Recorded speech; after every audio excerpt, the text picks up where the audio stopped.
Very good morning to all my dear students. Welcome back to my channel.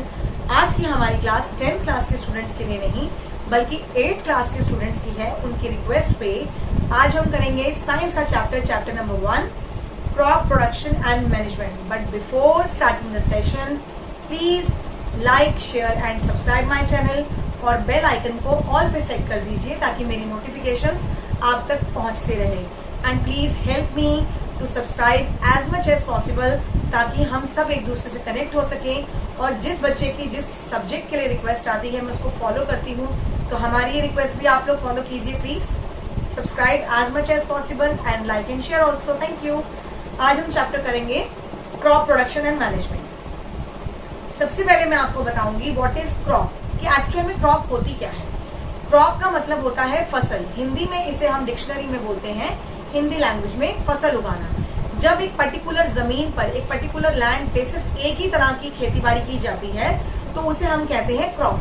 जैसे चावल की खेती करना, अनाज की खेती करना, गेहूं की खेती करना, गन्ने ग्रो करना, तो वो कहलाती है फसल यानी क्रॉप। क्रॉप प्रोडक्शन में India is a vast country. The climatic condition like temperature, humidity and rainfall vary from one region to another. India कोई छोटा मोटा कंट्री तो है नहीं। India is a vast country and you can see the diversification also. यहाँ पर आपको climatic changes मिलेंगे, क्लाइमेटिक वेरिएशंस मिलेंगी, बहुत सारी चीजों में आपको बदलाव नजर आएंगे। थोड़ी थोड़ी दूरी पर जाने पे ही मौसम का वेरिएशन देखने को मिलेगा। कहीं पर गर्मी बहुत ज्यादा है, कहीं पर ठंड बहुत ज्यादा है, कहीं पर लाइक मॉडरेट क्लाइमेट है और कहीं पर आप ये देख सकते हैं कि बारिश बहुत ज्यादा होती है, बाढ़ का रूप ले लेती है। कहीं बारिश भी बहुत मॉडरेट है, कभी कम कभी नहीं, और कहीं पर बारिश बिल्कुल नहीं होती जैसे राजस्थान जैसे एरिया। तो अब हमारे क्लाइमेटिक कंडीशन में, इंडिया की क्लाइमेटिक कंडीशन में क्योंकि इतनी वेरिएशन है तो इसीलिए जो खेती बाड़ी की जाती है वो क्लाइमेटिक कंडीशन के अकॉर्डिंग की जाती है। जहाँ गर्मी ज्यादा होगी वहाँ गर्मी की फसल उगेगी, जहाँ बारिशें ज्यादा होंगी वहाँ बारिशों के हिसाब से, जहाँ जिनको ज्यादा पानी चाहिए वो फसल उगेगी। और जहाँ पर बारिश भी नहीं है, गर्मी बहुत ज्यादा है, ठंड होती ही नहीं, तो वहां पर उस हिसाब से फसल उगाई जाएगी। क्योंकि आपने देखा होगा या आपने पढ़ा होगा कि राजस्थान जैसे एरियाज में जो ड्राई फ्रूट्स होते हैं, डेट्स होते हैं, खजूर होते हैं, उनकी खेतीबाड़ी की जाती है बिकॉज उनको ज्यादा पानी की जरूरत नहीं होती, उनको ह्यूमिड और ड्राई क्लाइमेट चाहिए होता है और वो वहां पर है। नेक्स्ट आपका इसमें हम पढ़ेंगे कि जो क्रॉप्स होती है, हमारा क्रॉपिंग पैटर्न वैसे तो बहुत तरह का होता है, लेकिन यहाँ पर आपके सिलेबस के अकॉर्डिंग आपको दो तरह का क्रॉपिंग पैटर्न दिया हुआ है, that is kharif crop and rabi crop. The crops which are sown in the rainy season are called kharif crop. जो फसल हम बारिशों के मौसम में ग्रो करते हैं उन्हें हम खरीफ क्रॉप कहते हैं। फॉर एग्जाम्पल इसमें आपको एग्जाम्पल दिया हुआ है paddy, maize, soyabean, groundnut and cotton. And the rainy season in India is generally from June to September. आप रेनी सीजन कह लीजिए या जून टू सितंबर कह लीजिए, दोनों का मतलब एक ही है। मतलब जो फसल हमारी जून से सितंबर के बीच में ग्रो करती है उसे हम खरीफ क्रॉप कहते हैं। The second one is rabi crop. The crops grown in the winter season that are called rabi crop. For example rabi crops are wheat, gram, pea, mustard and linseed. अब विंटर सीजन स्टार्ट होता है हमारा अक्टूबर टू मार्च, तो अक्टूबर to मार्च में grow होने वाली फसलें हमारी कहलाती है rabi crops. Now basic practices of crop production. अब मैं क्रॉप प्रोडक्शन से पहले आपको एक एग्जांपल देके क्लियर करना चाहूंगी। जैसे अगर आपको एग्जाम्स में 90+ यानी 90% से अबव मार्क्स लाने हैं तो क्या आप उसकी तैयारी 2 दिन पहले, 3 दिन पहले या 1 महीना पहले शुरू करेंगे? नहीं, हमें उसकी तैयारी अपने न्यू सेशन के स्टार्ट होते ही साथ साथ करनी पड़ती है।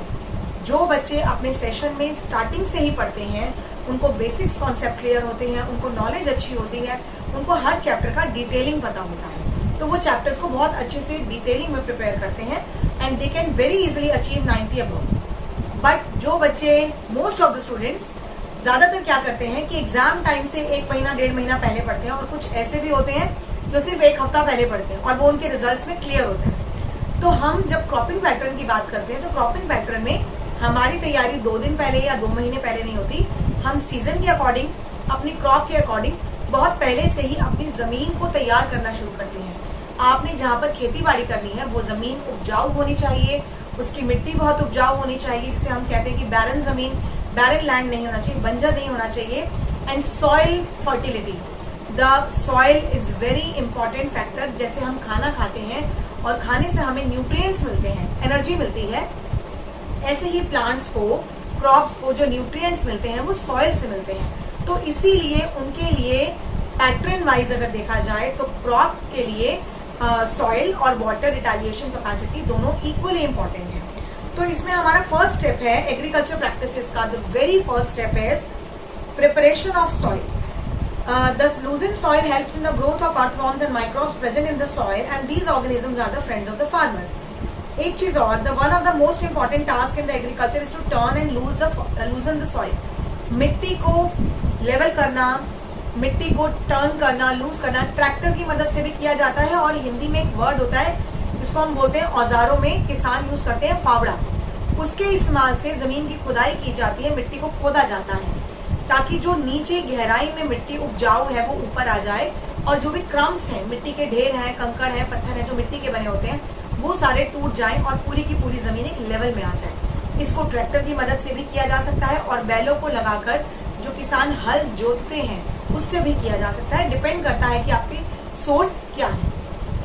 तो मिट्टी को लूज करने से बेनिफिट ये मिलता है कि उसके अंदर एयर कंटेनमेंट जोन, मतलब जो एयर को एब्जॉर्ब करने की क्वांटिटी होती है वो बढ़ जाती है, वो पानी को ज्यादा होल्ड कर सकती है। पानी को होल्ड करने की कैपेसिटी को हम कहते हैं the retaliation capacity of holding the water in the soil. और अगर हम उसमें बीज डाल रहे हैं तो बीज डालने से पहले एक बार मिट्टी को लूज करना जरूरी है। और आपने फ्रेंडली माइक्रो ऑर्गेनिजम्स भी पढ़े हुए हैं 7th में।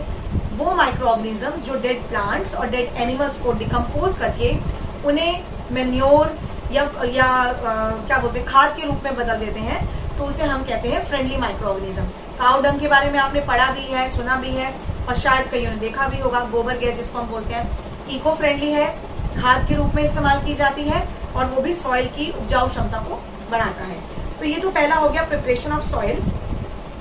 इसको साइंटिफिक लैंग्वेज में टिलिंग एंड प्लोइंग भी कहा जाता है। प्लोइंग एंड टिलिंग का मतलब होता है कि जमीन की खुदाई करके उसको लूज करना, मिट्टी को लूज करना, ताकि वो हवा और पानी दोनों को अच्छा स्पेस मिल सके खेती बाड़ी के लिए। इसके बाद है हमारा एग्रीकल्चर इम्प्लीमेंट्स, मतलब खेतों में किन किन तरह के औजारों का इस्तेमाल, किन किन तरह के चीजों का इस्तेमाल किया जाता है, उसे हम कहते हैं एग्रीकल्चर इम्प्लीमेंट्स। पहला है प्लो। आपके पास बुक्स हैं, आप अपनी बुक्स में देखिएगा इन डायग्राम्स को, इसमें प्लो, हो, ट्रैक्टर, ये सब चीजें बहुत क्लियरली मेंशन है। तो प्लो का मतलब है this is being used since ancient time for tilling the soil, adding fertilizers to the crop, removing the weeds and turning the soil. Plough जो होता है वो मिट्टी को टिलिंग करने के लिए यानी कि खोदने के लिए इस्तेमाल में आता है। इससे मिट्टी को खोदा जाता है और जो भी अनवांटेड प्लांट्स, वीडीसाइड्स होते हैं, वीड्स होते हैं, उनको रिमूव किया जाता है। अनवांटेड प्लांट्स को रिमूव करना बहुत जरूरी है क्योंकि वो हमारी क्रॉप्स के न्यूट्रिएंट्स खा जाते हैं। जैसे आपको ये दिखता है कि हमारे घर में हमने पौधे लगाए हैं और उन पौधों के साथ अपने आप ही नेचुरली प्लांट्स ग्रो कर रहे हैं, तो उनको जड़ों से निकालना बहुत जरूरी है क्योंकि वो प्लांट जो हमने ग्रो नहीं किए वो नेचुरली अपने आप ग्रो कर रहे हैं, तो वो हमारे प्लांट्स की न्यूट्रिएंट, वाटर, ऑक्सीजन, जो भी उनको गैस रिक्वायरमेंट है वो सब वो एब्जॉर्ब कर लेंगे और हमारे जो प्लांट्स है वो प्रॉपरली ग्रो नहीं कर पाएंगे। जैसे आपकी प्लेट में खाना पड़ा हुआ है और आपका पड़ोसी आके आपकी प्लेट में से आधा खाना खा गया तो आप भूखे रह जाओगे। This is just the same. अगर पौधों को प्रॉपर क्वांटिटी में न्यूट्रिएंट नहीं मिला और उनका न्यूट्रिएंट दूसरे पौधे खा जाएंगे तो वो प्रॉपरली ग्रो नहीं करेंगे। इसके बाद सेकेंड पॉइंट है हो। It is simple tool which is used for removing weeds and for loosening the soil. It has a long rod of wood or iron, a strong board and bent plate of iron fixed at the end.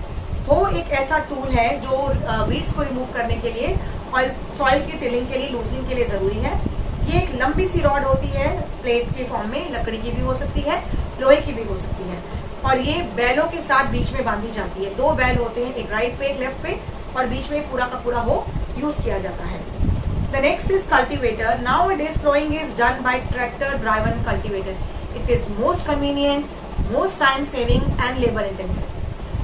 जब हम tractor से किसी भी तरह से जमीन को खोदते हैं, इसका इस्तेमाल बीज डालने के लिए भी किया जाता है, तो ट्रैक्टर से हमारा टाइम बचता है। आप बहुत ज्यादा जमीन पे प्लोइंग कर सकते हैं, टिलिंग कर सकते हैं, आपका टाइम बचता है और सबसे इम्पोर्टेंटली कि वो आपको थकने नहीं देता क्योंकि आप ट्रैक्टर पे बैठ के उसके व्हील्स को, स्टीयरिंग को घुमा रहे हो और ट्रैक्टर अपना काम कर रहा है।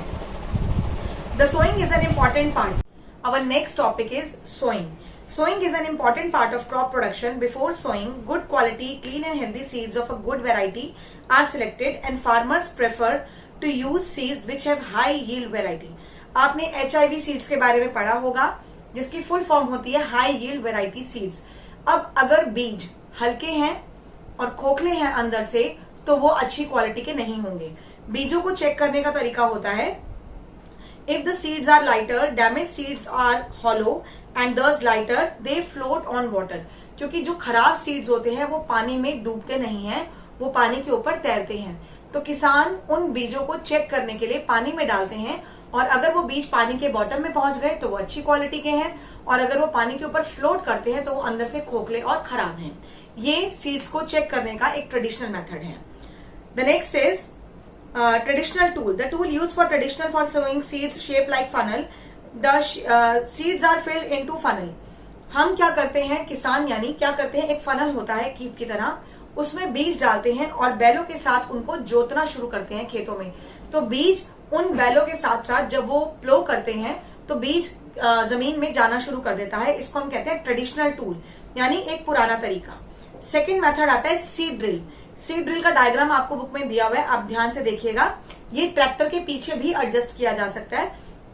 इसमें बैरियर्स बने होते हैं, बहुत सारे 7-8 बैरियर्स बने होते हैं। ऊपर से आपने बीज डाला, वो बीज उन सीड्स को, जो बैरियर्स बने हुए हैं उनके अंदर जाएगा, और वो इक्वल डिस्टेंस में एक रो बनाता हुआ उन सीड्स को मिट्टी के अंदर डालता जाएगा। इक्वल डेप्थ पे, यानी इक्वल गहराई में और इक्वल डिस्टेंस में वो बीज उस जमीन में जाते जाएंगे। इससे डिस्टेंस बराबर रहता है, गहराई समान रहती है, तो सीड्स को ग्रो करने के लिए सफिशिएंट सनलाइट, न्यूट्रिएंट और एयर मिल जाती है, जिससे सीड्स जल्दी ग्रो करते हैं। At the time a few plants में हैव टू रिमूव, और मैंने आपको बताया था जो वीड्स होते हैं, अनवांटेड प्लांट होते हैं, उनको रिमूव करना बहुत जरूरी है। Adding manure and fertilisers. Manure and fertilisers equally important. Manure होता है नेचुरली और फर्टिलाइजर्स होता है इंडस्ट्रीज में बनाने वाला man made.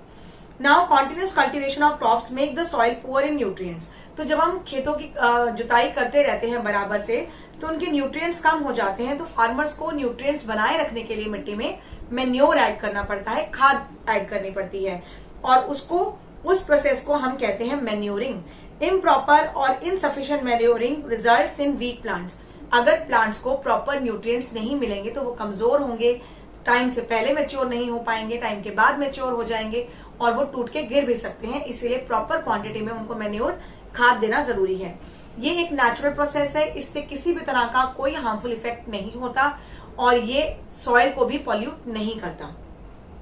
Farmers dump plant and animal waste in pits at open place and allow it to decompose. Farmers plant और animal का waste एक बहुत बड़े ओपन पिट में डिकम्पोज कर देते हैं, और बाद में उसमें माइक्रो ऑर्गेनिजम्स उसको एक ऑर्गेनिक मैन्योर में कन्वर्ट कर देते हैं। जैसे एक बड़ा सा गड्ढा खोदा और उसमें हमने प्लांट और एनिमल वेस्ट डिग कर दिया, डाल दिया, और उसको मिट्टी से कवर कर दिया। थोड़े टाइम बाद हम देखेंगे कि वो एक ऑर्गेनिक मैन्योर बन गया है, खाद बन गई है, और फिर उसको निकालकर हम मिट्टी में डाल सकते हैं। ये एक बहुत ही सिंपल तरीका है, बहुत ही कन्वीनियंट है और इको फ्रेंडली है। Fertilisers are chemical which are rich in particular nutrients. Fertilisers में बहुत सारे न्यूट्रिएंट्स होते हैं, लेकिन वो केमिकल है। उसका ओवर यूज सॉइल को बर्बाद कर सकता है, सॉइल पॉल्यूशन कर सकता है। The use of fertilisers has help farmer to get better yield of crops. तो अगर हम फर्टिलाइजर्स को प्रॉपर क्वांटिटी में ओवर यूज या मिस यूज करके ना इस्तेमाल करें, तो उसका एक बेनिफिट मिलता है फार्मर्स को कि इनकी जो क्रॉप होती है वो बेटर रहती है, टाइम पर ग्रो करती है, उस पर कोई उनको न्यूट्रिएंट की कमी देखने को नहीं मिलती। And fertilisers have also become a source of water pollution. और एक इसका डिसएडवांटेज है कि सॉइल पॉल्यूशन के साथ साथ ये वाटर पॉल्यूशन भी करता है। So the use of manure improve soil texture. Manure soil texture को इम्प्रूव करता है, और फर्टिलाइजर अगर ज्यादा हो जाए, मार्क माई वर्ड्स, अगर ज्यादा हो जाए तो वाटर पॉल्यूशन और सॉइल पॉल्यूशन की प्रॉब्लम क्रिएट करता है। तो जितना हो सके ऑर्गेनिक चीजों को यूज कीजिए, फर्टिलाइजर्स की जगह मैन्योर को यूज कीजिए। और इसके बाद जो आगे का टॉपिक है क्रॉप रोटेशन एंड इरिगेशन, वो हम कल की क्लास में कंटिन्यू करते हुए इस चैप्टर को कंप्लीट करेंगे। तो till then watch my channel always and do like, share and subscribe it. Till then, take care of your parents and take care of yourself. Goodbye.